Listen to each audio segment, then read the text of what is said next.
Madame de Robert Narena, la biso le 20 février Narena. Ah, tika. Maman, c'est mettre milolo. C'est Benoît la frappe à vie. Yo te la. Diaspora ba sonne à Moutoute. John Ngefa monte ba diaspora. Arena le 20 février. Février plein. Vrai tombeau qui n'a pas fait sa bouquet de fleurs. Mais école primaire etanga. Vrai tombeau qui n'a pas fait de Jésus-Christ. Hein? Après ça social et fonctionnaire. Hein? Adé Sabato, Asunga Bato, Atonga Befasitir. On les a dit vrai Israël. Le Congo ne tombera jamais.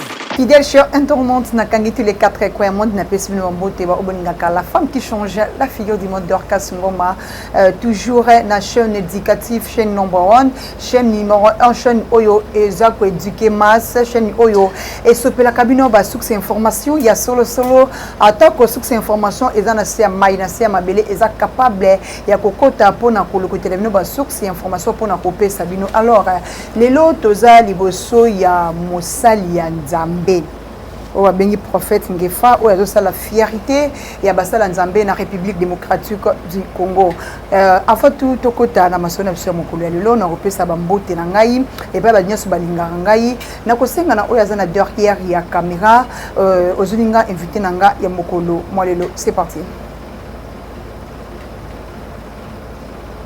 mbote papa Ngefa mbote mama Dorcas kolo pambola yo eloko malamu tokumisaka yango boye malamu mituni ezali ya yo biyano na ngai tosambela nzambe tata natiki émission na maboko na yo natiki Dorcas sœur Dorcas Ngoma Tabita Dorcas na maboko na yo moto asimbaka chokolilo yawe yo pambola bosunga ye pesa ebonya sagesse intelligence et science totiki pe bishop John omona ngana maboko na yo kolobatela ye parce que azosala mosala monene na kata république Congo pe na kata na mikili na poto totiki ba diaspora maboko na yo nzambe yo nde oletsaka baletsaka biso babokolaka biso basungaka biso kolo coronavirus mosika ba épidémie mosika ba cardiaque mosika ba mort subite mosika parce que Apocalypse 14 verset 13 soki bango te biso kokota sur na toilette te tolia tomobika yo banda na biso to sokisa na biso na kombo na tata pe na mwana na molimo santu amen amen. Maison SLM informatique met à votre disposition toutes sortes d'ordinateurs en gros et en détail à un prix abordable. Bonjour messieurs dames, bienvenue dans la société SLM informatique. Nous avons plus de 150 PC par jour qui arrivent dans la société. Donc si vous avez besoin d'un ordinateur portable, n'hésitez surtout pas à rentrer en contact avec nous. Et en termes de rapport qualité-prix, nous détenons les prix les plus attractifs de l'île de France. Merci à vous, que Dieu vous bénisse. Adresse 62 rue Verbois, Paris 3e métro-ligne, 4 Arrêt, Transbourg, Saint-Denis. Numéro de compteur sur plus 33 76 3800 100 Maison SLM informatique, les paradis des ordinateurs. Maison SLM informatique, c'est la différence et la qualité. Que Dieu vous bénisse. Tokoti masolo na biso mokolo ya lelo. Mais chef coutumier akangi masolo ya nzambe.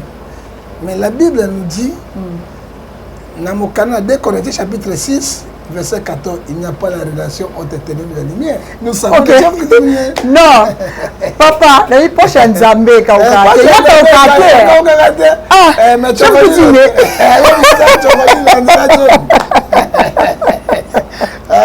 Et bon, ingénieur Papi Mende Londo. Motema ya mama pasteur Matondo Nzeka. Non, lembo. Il prochain nzambe. C'est logo. Ah, il karaté c'est logo. Ah, tu constitue église. C'est logo. Ingénieur Papi Mendez. Balobi pese logo. Pesa bon. Pesa makambo. Ok. Merci beaucoup le Sako Bokulaka. Nzambe leki bango tuna nguya na makasi. Bokulaka le Sako. Okili ezali ko mapumbu ya taba. Ebeti ngao ezongi ngao. Oseki. Bokulaka le Sako. Tabalati kaleson. Robert comme Maël. Ah, tu as la Ah, Robert te mais Robert comme Maël. Beaucoup la le sako. Mbango pema et qu'il a le connaît va pécato. Beaucoup la le sako. Chocolilo ne makambo. Chocolilo. Chocolilo mon mon talibal. Tanga chocolilo mon Merci beaucoup. On a essayé. Essayé tout cela. Au moins la bête qui 20, l'autre en a 5. L'autre en a 5 ici. Voilà, donc aussi ma soeur Nabiso ya mokolo ya lelo papa ngefa. Pesa lo sago asuka na suka. Pesa lo sago asuka Au diaspora ba pesa lo sago asuka. Ba diaspora malgré tout baza kanda ba congolais mais papa mutu na bango. Na ko ka beta na arena. Ah yo ba susu. Mana bi na ko beta na arena. Na biso na arena. Ah tika. Tika. Bishop à côté. John Bishop à côté. Arena plein. Na zo bisa on a 20 prières arena plein. Si ma c'est la conférence de presse monde mobile. C'est plus cher que je dis. Oh. Hein? Na zo bisa na arena. Na ko beta na arena ko na ko te. Na l'équipe bango na nguya. Nzamba l'équipe bango na. Oh ko na boke. Te boke tu as pour nga ko beta. Boke tu ko dire chrétien zo na esika mo. Boke tu as dire. Pas ton accepte. T'as des combattants. D'ailleurs na informé. Na ba sanction ba sanctionna. Oui. Na ba musicien. Ezaka Inos Bill. Ndia ko beta na poto. Na kata ba prophète na ba pasteur John Ngefa. Oh, centaine de peuple. Le 19 p pasteur Moïse Mbi le 19 février 2022 pasteur Moïse Bazakuna. A kozwa o karabena bi boti ya bi ponda. Tala otuna ba pasteur Mundele wana. Oya Mundele. Oya ndundu wana. Botola ba micro. Wala muchi c'est comme quelqu'un. Ba bien wala ko sakata ba tsala ko sabneli toka ko bate. O ka ba tuté. Dia ba fe. So le mutu. Ah moi on luke la profiter pour walo maka. Na o me bu mona ka moté. Ba tala yo. Ba zika de ka ba ka tribo yo. Tala miso ate mama. Ba nyama pomba wadi osara wala miso ni kale ki diaspora ba so na mutute John Ngefa moté ba diaspora arène na le 20 février plein passer je ne m'a pas dit passeport non. Ah papa j'ai mis ça je ne m'a pas dit passeport na nero na so non. Oh papa j'ai mis que papa ne faut conduire non plein ba je ne pas backstar et tout bit.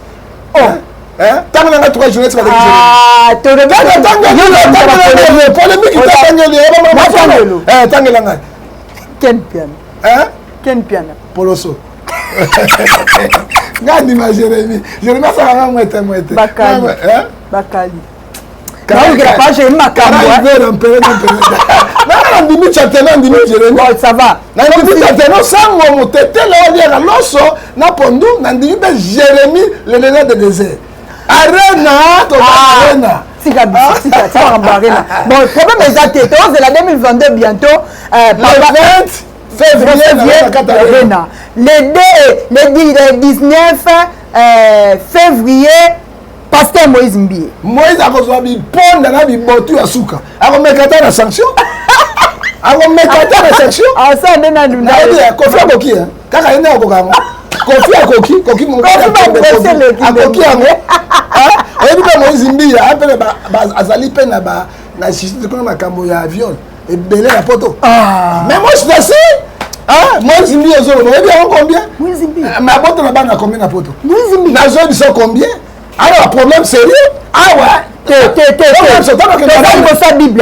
Bible toi la Bible la vérité mais je dis la vérité je dis la vérité tala problème c'est Bible c'est la vérité problème ezali batika ngana beta na arena tanga nazoke na renégocier na diaspora na renégocier na diaspora na kotanga mokana nzai parce que to sali boso prière na bengi bishop John Israël Makese ministre de défense na kata gouvernement tozana ye wana na bengi ba pasteur ya propre kwa papa Kelanda tianga maboko esika nazokende obengi pasteur Mike Kalambai obengi avec Mukuna obengi pasteur Mukuna so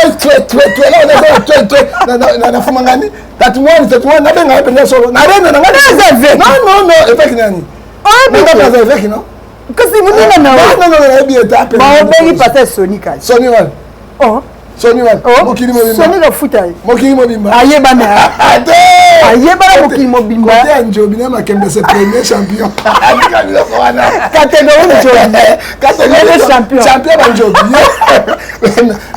mais moi je l'ai suivi il a dit ceci Nalandi alors j'ai tombé l'amoureux avec une sœur et je l'ai engrossé. Est-ce que je peux tuer l'enfant? J'ai entendu ce que Sony dit. Moi, alors, mais voilà, j'ai entendu, je l'ai engrossé. Et puis sans pudeur. On dit toute vérité n'est pas bonne à dire. Toute vérité aussi est bonne à dire. Il faut qu'on ait bandimité. Là, c'est que personnel. Et puis la prédication, hein, elle a dit chemise et tout ça. J'ai tombé l'amoureux avec une sœur et je l'ai engrossé. En pleine prédication. Qu'est-ce que je peux faire avec elle? Je peux tuer l'enfant? Point d'interrogation. Est-ce que c'est pour ça que je vais vous hein? Si vous êtes tout le monde Mukuna zawa. Tatou Kabila après certainance maculé changé et tangité vous mettez la Kabila mabo vous mettez l'ensemble mabo côté na lieu très sain vous mettez l'ensemble c'est l'esprit de garement bosko benga na nga obenga ne apôtre bon fa obenga ya Abi misaka banzombo kuna te obengi prophète Denis Lesi ka moko yo wa mukina yo obengi prophète Denis prophète de nation ala bapetelenga kuna tetela kuna pétage na la boide so la ganga la kene posi Nicolas posi na posi bango na pétage yena pétage maman tomi yebi botala sika bozo kota te Nicolas aza na pétage ala pétage ako ba supporter bagangi ba sa siko ki asenga pardon ndako procureur bengaki olandaki yango te asenga pardon te na se moi asenga pardon na bakiloso bakambo asengi te abomene ka moto abomene moto mais soko obi osaki ka moto asenga pardon pour nani c'est ça le problème. Maman, Oebi, Exode 20, verset 16, tu ne porteras pas de faux témoignages avec ton prochain. Nalani, moi, ma pauvre Marie Missam. C'est une fille très intelligente et beaucoup de sagesse. Mais rien qui n'a réponse naïe. A fondité parce que dans fondaki Denis c'était pas pasteur. Non, to ko ta wana zama so bieke aza bota bani bine na poto. Non, ça va pas na net. Combien? T'es na encore ta vie privée ba tout c'est interdit. Ah comme banga. T'es na le c'est interdit là na mine ba serre ba benga ngai ta mona mbia sundola makamweze belé mais vie ya bateau to ko tango na kati ya bozindote c'est lui avec Dieu. Moïse bi ya balati ya botati bon siko mama soki obetite obotite obalite makembe sokangi njobi okangi na tuni yo na po ya zana njobi abetaka te makembe sabetaka te makiki abetaka te yebisanga kanga yango mais soki oyo balite kanga yango na singa mais yo ozobeta banjobi yo kasi soki sa couplement ya mwasi na mobali makembe ebimsani vraiment pasteur Moïse mbi atambolaka na crainte nzambe na pasteur Mike Kalambai crainte nzambe nayaki na mawa nazongi na sengo olakisi ya minene au nom de Jésus on attend la crainte nzambe on attend la crainte nzambe ne blaguez pas avec la crainte de Dieu. Somme 111 verset 11 celui qui a la crainte de Dieu commence la sagesse. Bon pasteur Mike na dayo c'est moi pas tambola pina crainte. Maman Mike, comment on a bêta quand on est biponda te?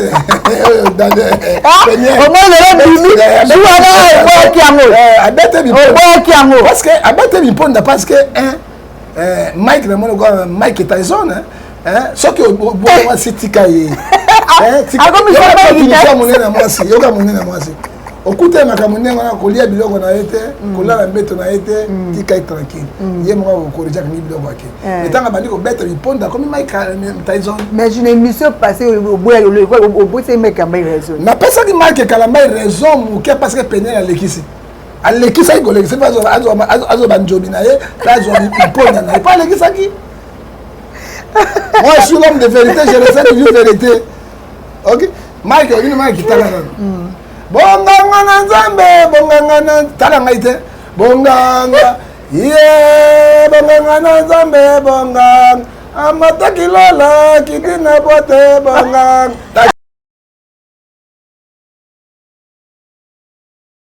Bonne nouvelle, Yoka Sango ya agence Sakata Cargo Express olingi otinda kolina yo na mokili mobimba papa maman référence yango yo agence Sakata Cargo Express esika biloko bungaka te esika bakoli bungaka te yoka bakoli mimangande batunde awa na kati agence akili Sakata bao bayebi yango te occasion yango bao bayaka na ple donc agence yango yo. Alors agence Sakata Cargo Express Tovandi na Naples, tous avons ça l'expédition monde entier mobimba, monde entier donc tous les pays du monde.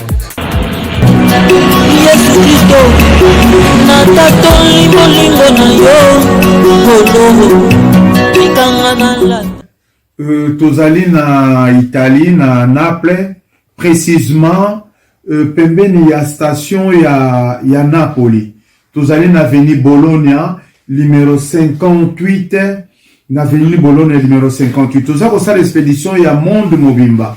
Tout ça, c'est l'expédition, donc, tous les pays du monde, Afrique, Europe, Amérique, Asie, tout ça, c'est la Nyon surtout. Alors, on a adresse Nabiso ya Italie. Adresse Nabiso ya Kinshasa, et ali deuxième porte Fikine, na commune ya Limete, et puis na simatogopé sabino na ba numéro ya ba téléphone union sto ya Kinshasa na ya Europe. Congo pona biso na Congo Kinshasa.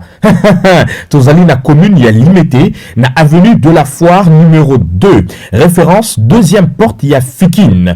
Pour tout contact pona ko benga na nzela singa. Benga na plus 243 81 37 34 592. Disons, au combiné, on dit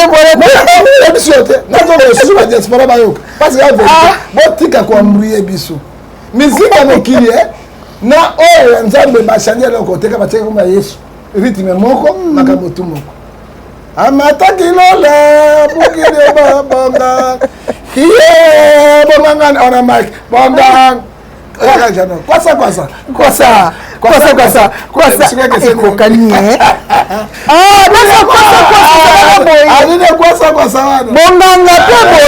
peka ka ndengo wana ozomona yeshe moko akata soni te epuis babongisata nzembo yango non bonganga na Nzambe bonganga nana soni bayibi koloko te ozomona bonganga na Nzambe bonga amatakilola kiti na kota bonga c'est bon ye kuna ye bonganga Mike pardon Mike tokosula bato wapi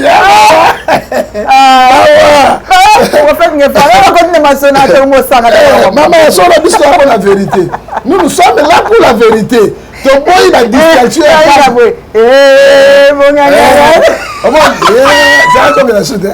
amataki bato akiti na maye bonganga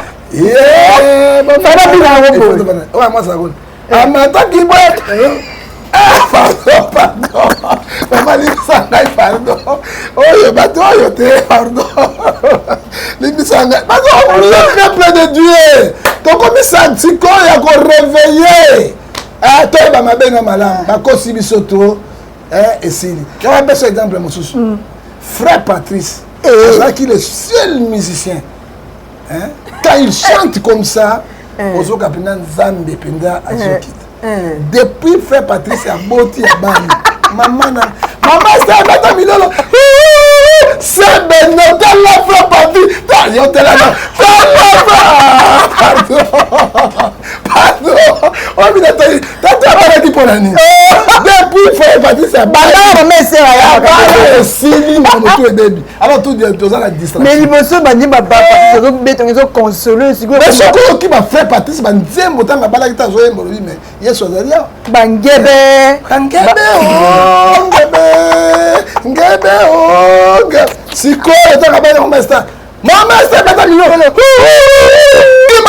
non, frère Patrice. Bon, ni frère Patrice. Bon, frère Patrice, ou ana et banda bonyo boy, c'est non. Na mona yango te maman. Au mona. Et banda bonyo boy, il faut tala bite ko wana. Bao, frère Patrice na tanga ya batoyo. Muta tika boy ka Matu Samuel. Te Matu Samuel mabene pe atika ko lela na ko. Ya lela kaka. Matu Samuel jamais ya lela kaka mokilo bine bebela lela ko lela. Na ma de ningoni. Ah. Deningo na tambola na. Kotikanga te. Kotikanga te. Kotikanga Beningonde. Voilà, ya mikolo. Ok, merci. Alors, mongo ça va, mais mongo mobali. Il faut quand mongo mobali, là moi mongo mobali, on a son vérité à changer mouké. Oui, il y a comment maman pasteur. Maman pasteur, bango tout cas pasteur. Nana consacré bango. Pasteur bakoma rabi comme Chaban pasteur. Maman leur bon pasteur. Qu'est-ce que ça fait? Ah, maman batoya mawa. Bon, moi je suis musicien. Beaucoup tu vas pasteur, Mike est pasteur. Mon Dieu ce pasteur. C'est bon. Na ibite pas na mutatika bakoma ba pasteur te bakunda sister. Maman botika mutra sala musala na. Hein? On les alliés, ba na mission au pasteur te. Koyemba et l'équipe prière na double. Les alliés qui confusion parce que Jean 12, 43, ils aiment la gloire du monde qui est la gloire de Dieu. Désolé. Merci beaucoup Natantine Gabi qui conquit la reine France. Maman oya koma ko pesanga lolendo ya kokota na Western Union, mundela Western Union comme ko déclarer Natantine Gabi lembisana no Western Union ba lembingai. Ok, wana zaki ambiance ya émission na biso sikoyo tokoti na maso na biso ya mokolo ya lelo. Prophète Ngefa. Na ebité ce que monaki na ba réseaux sociaux, monaki ba vidéo ezo circuler ya mama Chalamwana. Mama Chalamwana a lobi que non, alala ki na butu, aloti papa Franco a lobi na ye que non, atunie mboka ezo le kandenge nini ya ebise que non, ate do aloti papa Luambo Makiadi alobi mboka ezole kadea bike mboka souffrance na souffrance nde ayebisie ke non yembela mboka mama Tchela mwana asali vidéo moko lobi ayemba pona Congo aloti papa Luambo Makiadi na kosenga na oyo azana derrière la caméra El Makande Lembinga Minga mobali atela biso vidéo ya mama Tchela mwana. C'est parti. Ndeko lelo na loti tala molayi ya ndoto Franco Luambo Makiadi de vie à mort. Yorgo le grand maître alobi na ngai Tchala ma petite boni mboka nalobi ne vie mboka ekufi mboka etengami pasi na vie bato bazala kolela bamama bazala kolela nzala epai misala mpenza ntoka ezali te pasi eleki alobi na ngai Tchala mwana mama nationale napesi yo pouvoir napesi yo mpenza pouvoir sala o mosala nga naza kosala yemba ndenge nga naza koyemba lobela peuple nalobi bien yemba sala mosala lobela peuple nayebisi ekie ka ndenge olobi nakoti studio nakoyemba esika ozali vi okoyoka sango na ngai okoyoka vraiment sango na ngai en tout cas à compter de maintenant là naza déjà na kati ya studio naza koyemba nzembo nazosala nzembo ya makasi natie mai na monoko te o nyoso na yembi oko na koyemba o bokoyoka na kati en tout cas botu na ngai te botu na Luambo.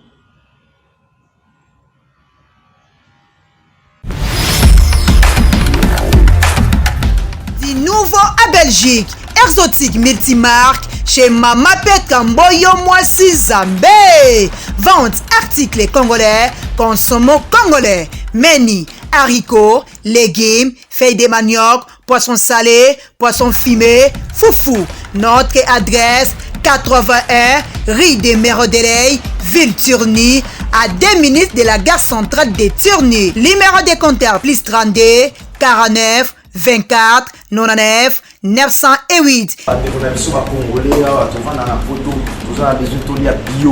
Donc, ma produit bio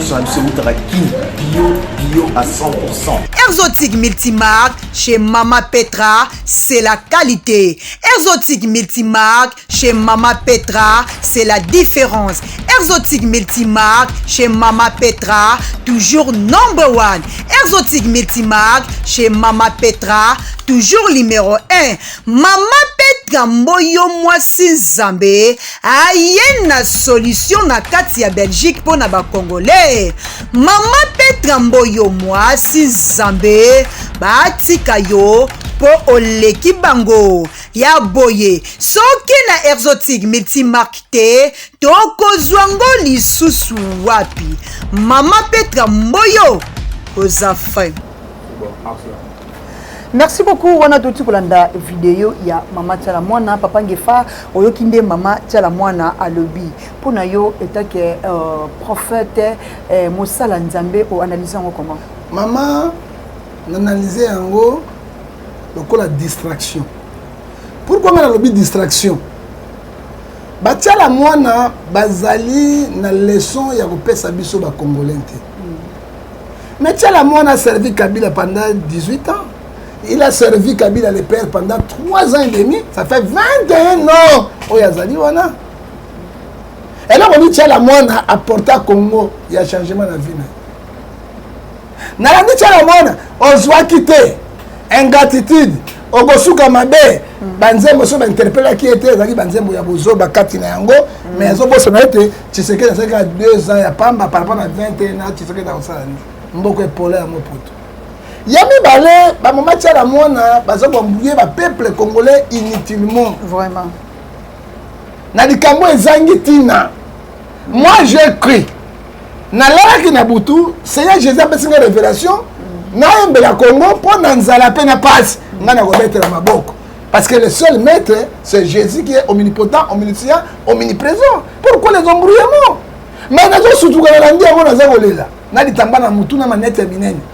Ah oui, à l'autre de Luambo. À l'autre Luambo Makadi. Mais qui est Luambo Makadi? Moi, le Makadi a Koufa. Hein? A Kende. Mais, Mama Tchala Mwana Okenaye, na Esaïe 8, verset 19. Tu ne peux pas construire des morts. Ou bien tu dis les choses qui vont venir. Hein? Au Bible, le Biango. Parce que les morts ne comprennent rien. Et ne considèrent pas les morts. Nous avons qui s'y va considérer les morts. Hein? Mais ndenge nini moto ya kufa kala ko bimela yo azo c'est l'enlèvement église na jugement nzambe non ezali ba science occulte na bango ezali ba biloko na bango oyo bazo lata lwambo na kolata lwambo ne plus là azo c'est jugement nzambe yaki bana bina mama lwambo Mama Tchala Mwana na Ecclésiaste 9 verset 5 Bible zo biso les morts ceux qui moto akufi Akoufi naye, oui. Les morts ne raisonnent pas, leur mémoire s'est oubliée. Même un président a vu, Soso, même moi, moi, je peux aller qui na valeur. Bah, Robenga chien, mais le chien, bah, Robenga président ni pauvre, parce qu'il y a la vie. Ok. Mais quand on est là, Ecclésiaste 5, 9, verset 5, mémoire ne va pas oublier, bah, le raisonnement, bah, parce que l'autre côté, et l'autre côté, bah, éviter. Les lois m'ont abîmé là. Fatouma s'abîmer les lois m'ont abîmé ou bien quoi? N'a jamais les sous amis balai maman il faut que dans ma commune en Zambie. Dans Matthieu 8 22 abi laisser les morts ensevelir les morts. Voilà. Et puis la Bible le dit 2 Corinthiens 6 verset 15 dit il n'y a pas la relation entre les ténèbres et les morts, les morts et les vivants. T'as la misère à Tchala Mwana. Et là quand Lucas bota Mwana rien. Il y a des gens qui ont na moni lwa momaka. Et là on dit à Koyembele ba Congo nini. A Koyembele biso ba Congolais nini. Et là ko Lucas ça nini. Abota Mwana parce que ça la génération na yé. Abota ti. Amana Tchala Mwana te. Personne. Hein, il n'a pas d'enfant. Et là abota pas sa génération na yé comme na ba lwa. Lwa ba pese Mwana. mbongo azwa mbongo wasali na bangoni kabila nzambe lelo to na souffrance to nango oui ya koyembela bato mama zela elle dit que akoyembela bato pour na passe na souffrance mais kabila ça souffrance de la idée c'était la même chose c'était quand a dû pouvoir combien 2 ans ndambo ngoyo mais 19 ans de pouvoir 21 ans de pouvoir nous à kabila le père Congo Zakini donc le même système même chose ça dit quoi ce sont les embrouillements inutiles oyo ba maman tiala mwana bazo me Congo na kati na souffrance ya bobikisa Congo azaba ba onje combien de orphelins parce bango bio ko lia maman tiala mwana asungi bango combien para ko ba lwamba ebisinga nzamo na mbokela le Congo de la souffrance Kabila asani comme Eldorado on souffrait ya dina ndenge yo ya pasi bango bazali ba tiala mwana ba ministre bazalaki batu bazalaki. Nous condamnons les actes, parce que tu sais qu'elle n'a pouvoir de la même chose. Mais il y a 2 ans, il y a pas de ceux qui touchent après ça, on peut changer quelque chose par rapport à l'imposteur. Après, on va dire qu'on a pas fini de rabattre. Non, on vidéo le but qui a maramonia sur le bakuna na kati, botuna ete boke kotuna nde luambo makia. Makamoni na ko ba ko finga bato, pas bandite nzala na mboka. Ako finga ka bato, kasa le ko na kotuna luambo. L'homme ça kufana kundula l'homme ba tuni la l'homme ni aso koste l'homme makam ya ko mona l'homme ça kufana ya sa apola na ya fana na senke poleli tout ka ba mort na biso ba la valeur na bango pema pourquoi nous se kobimisa kaka makam ya mabe pour na ba mort pour ni bible zo pekisa biso to zali na relation na ba mort na ba vivante atika alo bande kabila tininga imba nzembo oba kimruta tininga na imba nzembo na so imba nzembo pata imba nzembo liboso ya menace ozwaki te ingratitude eloko bapesa yo okosuka mabe ye mama tiala mwana te soki anere abengaki ye te bakanga ye te alingi atika biloko wana batika koambouye biso parce que toza sur l'état de guerre mboka kuna este tosangana biso nyonso toyeba ndeni tokobengana bajihadiste na bamindele wana parce que mboka ezali na kati ya esclavage et puis mboka ezali occupé mais atika biso bamboulement oyo parce que tiala mwana akoki koapporter congolais ata eloko moko te comme leçon. Vraiment. Oh. Merci beaucoup. Merci na évangéliste John Israël Makese descendant ya Fongo Kimbangu onga bengaka ministre de défense na kata gouvernement ya Lola. Prophète Ngefa. Ministre du gouvernement, ministre de défense na kata gouvernement ya Lola. Évangéliste John Israël Makese. Ministre de défense. Là, on continue. Là, on a colonel. Si on continue. Bishop. On a les qui sont Bishop. Bishop, on a pas de ministre de défense, on continue généreux. Ministre de défense, la carte gouvernement. Il faut changer. Il faut changer pour tout. Le colonel, on a faux professionnel. Vraiment, merci beaucoup. Tout le temps, on a Bisso. Deuxième question de M. Zaboy. Tout le monde qui moko ya bamisien na biso ya République démocratique du Congo Kofi Olomide ezaki prévu Fabeta na Arena le 27 mais concert ezalaki annulé en plus procès na ye et pesaki ba polémique ya makasi mais retour na ye awa na République démocratique du Congo population ba yambaki na ndenge moko osakana te concert abetaki dimanche awa na lemba moya ezati mais tous les surpris que l'obito moni Kofi Olomide na kamba azozonga lelo na kamba kuna kendo sana maman ezaka Kofi Olomide te na yebe kamba eloko balukaka te et puis alati chapeau ya koikoyi lokola Mobutu alati chapeau ya bato oyo ezali chapeau ya koikoyi ya Mobutu natalaki ye eza mawa mingi omoni bandeko na so ba Kofi Olomide kamba ekoma kwa place moko banosaka baventure te parce que namona ke dingo awa natiki catch kamba Jérusalem mama nazoyebisa yo ka ngai natiki catch na bongo bomona nsima mikolo dingo azonga so catch kolia misopo ya bato bokomona yango akende pa walesa basukaki ndenge nini edingo ete aveveki walesa wana yotoka bakisi biloko tu bapesi ekoma ba business moko basalaka te alobaki boye totonga mokie abaki boye neno baloba na se abaki boye en fait pardon évangéliste walesa pesaka mbongo Est-ce que c'est mais ouais ça peut c'est bon au gangi makasa to bango na se ouais ça peut katere et donc maluka balade ta ke ba kamba pese bela na kamba pese bela oh et donc maluka ba base na ye parce que moi et là c'est pas Wallace évangéliste Wallace moi je ne croyais pas aïe na tiki ba kinsi tout ça ba pese mbongo simana ngwa balokile Wallace ozomona parce que évangile ndenge mbale hein évangile aussi ko benga moto na mbongo pa ya bongo ma hein parce que ben crédit là moi aussi pas hôtel le ba ça dépend ozomona siko basi ndimo zo hôtel ba okende bango ndenge okende bango normalité hein okende bango na façon ka balitoyi ba nini to le panza so ba panza ba okibiloko na bango ba bongwami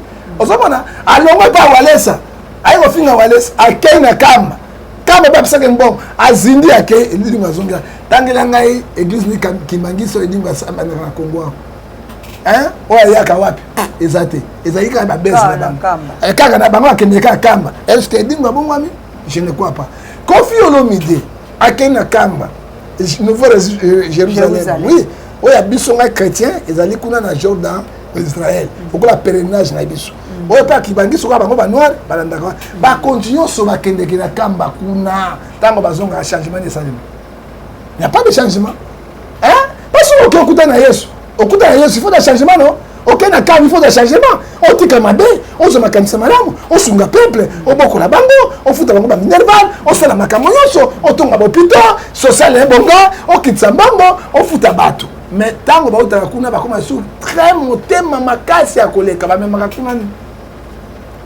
c'est que l'homme aura semé il est moissonnera amen dans la Bible lobi lelo amoni Kofi akena kamba ndeko na biso to wanga na été nzambe l'église nyonso aboyi akeka na kamba ezali centre bango mo poto et puis Kofi ayeba kamba ezali le seul église de Congo na passe tous les chefs d'état balekaka kamba apuyaka bango kamba ezomona na kibangisa parce que kimbanga tikaki bino moite kamba apuye Kabila prophétie jeune président Kobima yeo kangola Congo comme Eldorado mindele balongo kuna bakoya awa balabaki na Kabila lelo longo nini babenga nini mopoto mopoto tu sais que d'aller sur le prophétie parce que quatrième président zaki Kabila mais c'était Kabila kaka kamba wana moko et puis bapuyaka toujours bato seni mayele ya ngotobobo bon bazana kata seni bango mais bimi bango senani aza moto amukuna moto ya église kimagis et c'est ka bango hein bapuyaka eloko ya mabe ya kata Congo mais est-ce que kamba yango ezali lié ou bien place au Satan kitaka non madame yo kanga na ibisa yo de Kofi akei kuna akotina kamba ndenge ça été manjo ta Kofi hein ce qui peut-être pendant lié si un sort ya bien dans Kofi akobima réponse ya Kofi à liboso il faut ça la Joël chapitre 2 pour la repentance alors bien akiko tika ba salité na nganyos parce que viol nyonso saka ba na basi yo nyonso atiki yango ya deux a touché à $45,000 par mois a foutu à danser 150,000 à musicien a foutu à bango le salaire swing était na bolingo nzambe $1,200 $1,300 te ya misatu a rotira robet c'est ça moi to le bien il faut ba bongwa so ki abongwa mité ezali kaka pasi moto azali victime na nyonso ezali akotika biloko wana yango mpona Walesa atopaka bavictime ya musicien wana bayaka kokosa ye nsima yango omoni nalobi na évangéliste Walesa akanga motema bamusicien na nyonso na bakofi na bawera na banani tu bayaka kaka wana epa Walesa nsima nango bakei kamba bachande position ezolakisa ete babongwama ya solo parce que Jésus Christ revient à bientôt. Merci beaucoup. On a toujours déjà dans les émissions sur mon collègue. Le mot tout n'a pas eu ce tout le monde qui président de la République Félix Antoine Tshisekedi Tshilombo na Israël devant tomber à Jésus-Christ à qui composé fleur naïe mais et le relekeli battu par le but que Jésus-Christ est déjà ressuscité le tombeau est vide sikolo fleur wana qui composé yango onani. Merci maman Neolobi. Président de l'Israël était à Kenepe Kambati, Kenemba Kamba, c'est ma zone kuna. Au monde Israël, au monde Israël, on a le pèlerinage à biso chrétien.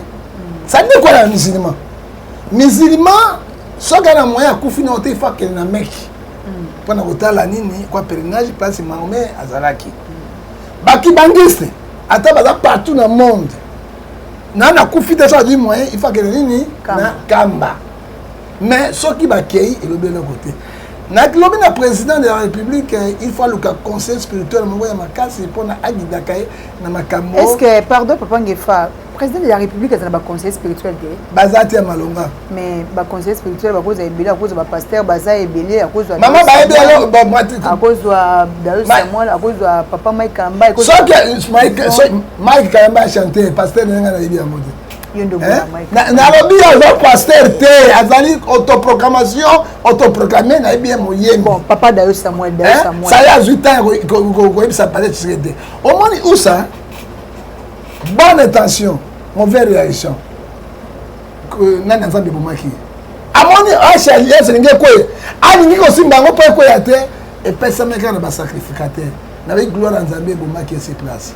OK makamona nzambe zali bo moi je te dis ceci président il faut le vrai conseiller spirituel au babo mais oui hein c'est même na so bisanga za eschatologue parce que à combien de tombeau à Jésus oui nous ne refusons pas a dit bouquet de fleurs à côté à kuna mais les tombeaux vivent yes on a quantité tu vas là la quantité tu as bouquet de fleurs pour ça l'idolâtrie et nzambe azo bisabiso maman na katina ezaina tangela yo hein idolâtrie epekisami makasi epai na nzambe hein maman tokotangela bino awa na mokanda na Esaïe ezolakisa biso na 28 totanga yango parce que ezokoloba 9 je crois alobi okoki koluka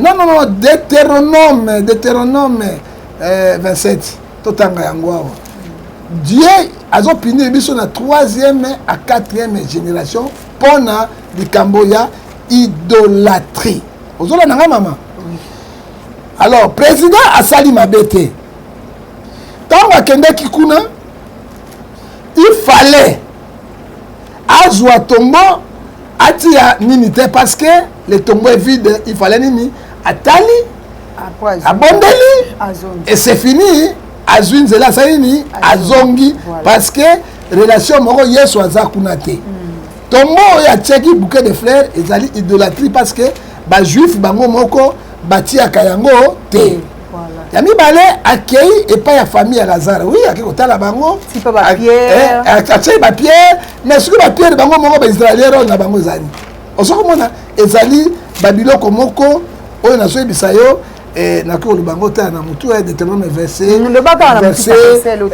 Deutéronome 9:6 elobi okoki kosala symbole moko na bato bakufa te quel que soit kopesa ya c'est l'idolâtrie si c'est lobby Dieu punit 3e et 4e génération c'est ce que le président a fait ce qui a le conseil spirituel de le président kende bombela en tant que chrétien au tel tombeau à Jésus et sili au longo une rakati ya vie mais kokende kokamata bouquet de fleurs bango ba Israël ba sala kango te kotika yango parce que le tombeau est vide Jésus n'est plus là mais vrai Israël le chef d'état qui est yango pas vraie religion parce que aimez-vous les uns et les autres voilà1 Jean chapitre 13 12 verset 34 je vous laisse le dernier commandement avec précision aimez-vous les uns les autres mais vrai Israël le président tombeau de fleurs c'est Jacques chapitre 1 verset 27 la religion sans tâche pire devant l'Éternel a conseillé d'aider de sauver de faire nourrir les orphelins les veuves de l'infraction vrai tombeau qui n'a pas fait sa bouquet de fleurs mais école primaire etanga vrai tombeau qui n'a pas fait de Jésus-Christ hein après ça social et fonctionnaire hein ade sabato asunga bato atonga infrastructure on les a dit vrai Israël hein par rapport à vrai Israël mais vrai Israël comme tika tombeau fleur pendant que on a Congo rien de spécial ça fait rien ce sont les idolâtries inutiles on a gépé na miri à la matation ça les règles miri la matation la matation et sengami kaka na ba oto bengi ba juif ba orthodoxe hein ozomona et là le président okende l'hymne na station azomona et pesa mina et ba juif yango bazalaka na moi chapeau na moi libanais kasi yé pas de l'attaque l'attaque yango te ozomona si qu'on a mis la lamentation et tindami na biso ba chrétienté. C'est pour les juifs au domaine de bango à christianisme et judaïsme. Il y a un moment qui Pierre a défendre le judaïsme. Parce qu'il y a des juifs, Paul a défendre le christianisme. Il y a un moment dans Paul a l'écrit parce que quand on parle de christianisme, on parle de l'église, on parle de Jésus-Christ. Hein? Il faut que dans le temple à Salomon, non, à Kende, dans le milieu de l'alimentation et qu'on porte une ligne. Mais tombeau Abraham est le côté, c'est pèlerinage, tu peux voir tombeau Abraham, autant le tombeau Lazare, autant le tombeau on a des pèlerinage pour la biso Abraham bazala que le long na Congo Abraham bazala. Vrai Abraham a Congo za motema na biso. Ah il a biso pe maya ya Jourdain. Maya bayaka ba wala yaka na kasa no $100 à Jourdain, bote ya batoni. Ba maya bana, ça la ngwe le côté, et ça ba idolâtrie, o ça le comment. Mais maman répéta ça sonne ya motema ya moto no biloko wana.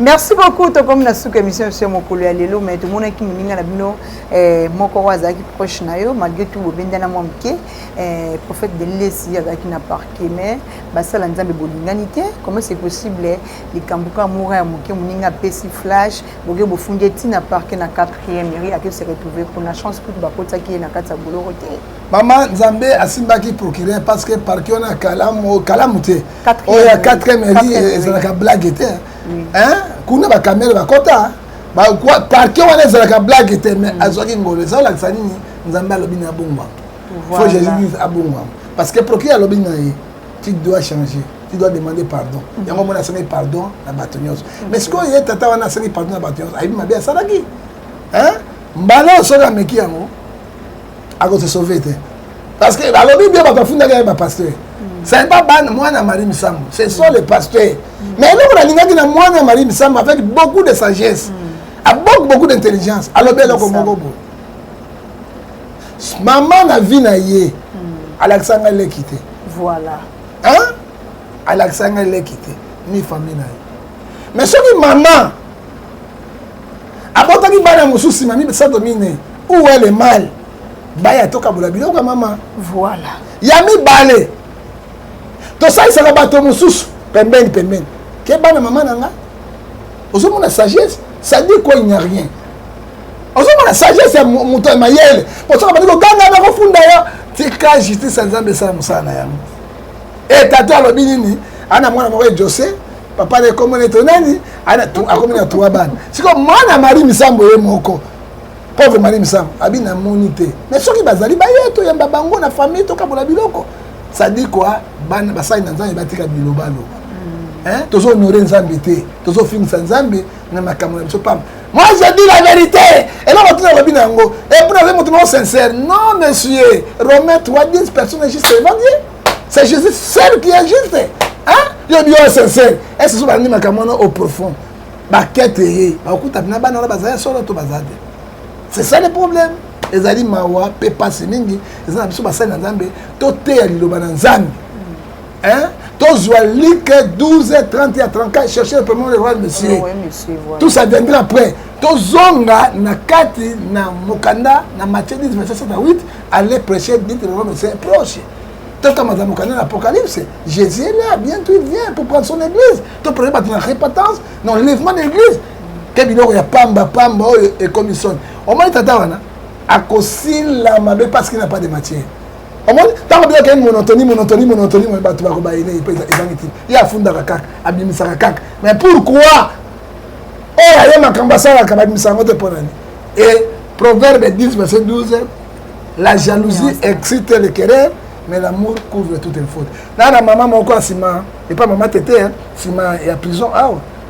Atai koma motote abota na ye mwana sundola ye amelebe mbongo ya poto ezokende mwana na ye lokwa mutu nanga na fini alinga na télévision et scandale na bisima aya prison nalobi soki oya vendredi lelo ni mercredi yaka vendredi nakobenga mama tete na mwana wana mwasi oya awa aboma vi na ye totangi koma bato natangi koma moto te akoya ye moko akoloba ndenge amela ela $3500 akende poto abotisa ye asundola mwana tout cela ça dit quoi yo ozali mosantu te nous cherchons à négocier avec Dieu.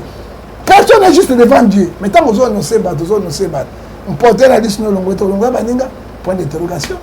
Je t'appelle mercredi, jeudi, yaka vendredi maman tete na mwana wana awa boyo kama vendredi tu as ba erni ba 17:30 et on va makambo soni mwana mwa sona kozala bibisa yo abe na mwana soko moni mwana ngole ngoma pute mon pute ko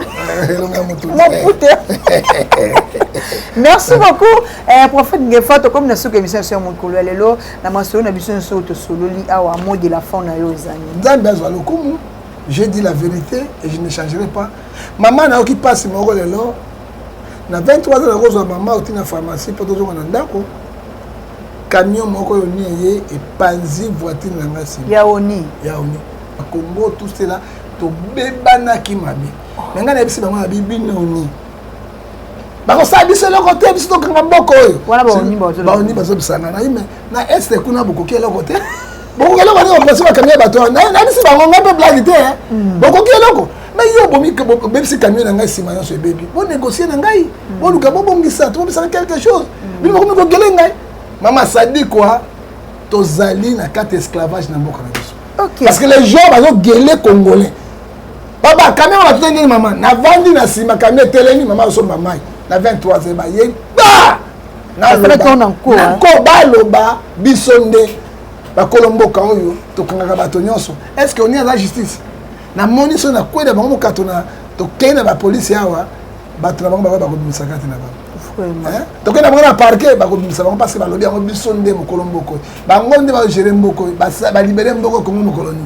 Bata na est. So ba soda so ba telemi na makasité. Et là on est ba 50 na bango. Ça dit quoi? Déplorable.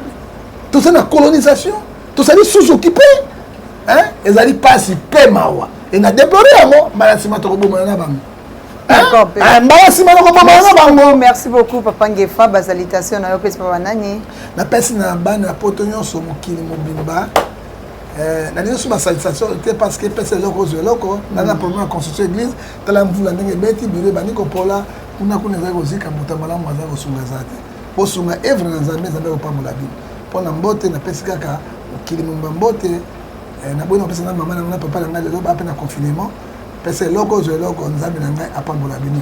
Le 20 le 19 le 20 dans l'arena plein de plein voyez ba été déjà bossa makambo sur le 11e mois déjà to banité ba publication ba publicité jusqu'à 12e et janvier février arena toza ko panza ngo ba ko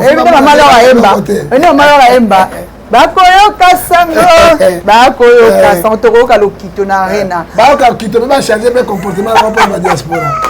Merci beaucoup Awande Sika to conclure émission na biso ya mokolo ya lelo. Merci na confiance pe fidélité oyo bo pesa biso et na pesi bambote na ngai et pa ya ingénieur Papi Mendez Londo motema ya mama pasteur Matondo Nzeka mama sociale mama oyo asolaka bien mama oyo azana kati ya bonzambe. Pourquoi pas na pesa merci na yemoko cheval noir sans tache Londo bambote na yo na pesi merci na oyo azana derrière ya caméra elle m'a kande les beaux gosses mobala mbinga kande na ebisabino na émission na ngai bonzambe toujours ce qui est sa zongité tokutani mikolo mizali ko ya bye et à la prochaine.